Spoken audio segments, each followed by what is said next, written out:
Welcome, I'm the Angry Aussie Atheist, and this is my series on religious harms. Today we're going to be talking about faith healers, healing hands, laying on of hands, magic words, and lots of dramatic theatrics. Can only work on vague illnesses. No amputees or real disease sufferers may apply. It is really just a theatrical show for money. So what's the harm? Financial ruin?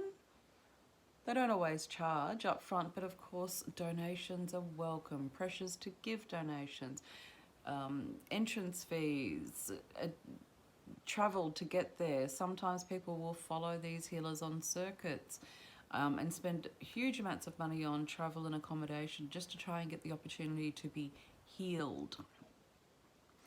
So financial ruin, they're preying on the desperate, people who have had no hope given to them, terminal illnesses, nothing left for Western medicine to help them with, and they turn to these fools who literally take advantage of these sick and dying people.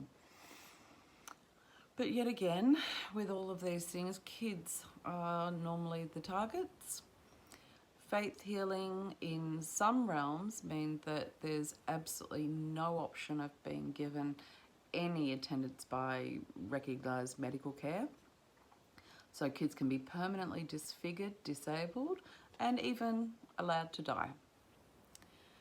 Dragged into a religion and deprived of choice, needlessly dying because their parents think that's what their God will. That's what will make their God happy. Faith healing can delay medical care, which could obviously jeopardise somebody. It can completely prevent medical care, and some people have been told to cease medications that were necessary, such as insulin for diabetes or antipsychotics. I can't even imagine the pain of rampant diabetes, the unquenchable thirst, the agony that you were going through until finally your brain releases you into the peace of a coma. How a family could sit there and ignore the cries while their baby is slipping away is just beyond me. It's just beyond me. So in some areas, broken limbs and dislocated joints are left to heal without attempt to straighten or reposition, resulting in permanent disfigurement and disability. Organisations like the Church of Scientology are anti-psychiatry. So they've prevented people from seeking psychiatric care or encouraged people to cease taking medication. And I can remember 2 deaths off the top of my head caused by one woman not being able to receive any psychiatric care and the other being told to go off their current psychiatric care. Then, of course, we've got the psychic surgery where some crazed person pulls chicken giblets through sleight of hand through somebody's stomach and calls it psychic surgery, pulling out tumours. Just another way of getting fools to part with their money. But the most astonishing story I read was John of God, lauded by Oprah Winfrey. He was billed as the greatest healer since Jesus Christ. Until in 2015, a cardiologist found a tumour and he was treated with surgery and extensive chemotherapy. When asked why he didn't heal himself, he responded, "What barber cuts his own hair?"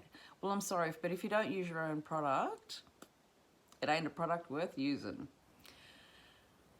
Activists are working at preventing children from being subjected to this.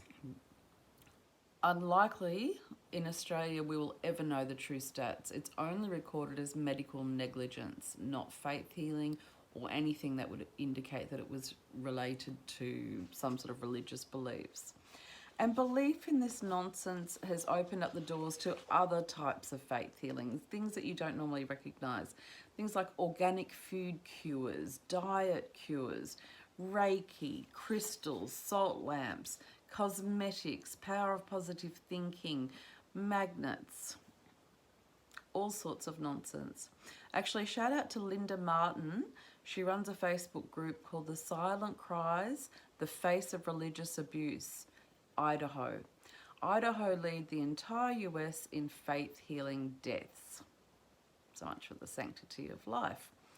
So, not so keen on the abortion, killing them before they're formed. Prefer them to be born and then kill them with neglect. In one study, it was found that the greater proportion of conservative Protestants, and especially fundamentalists, increases post-neonatal infant mortality. So, in other words, the more fundamentalist you are, the more likely you are to die as an infant after birth.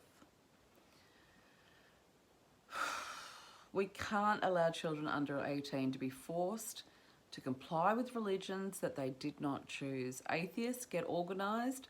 Religionists, go fund yourself.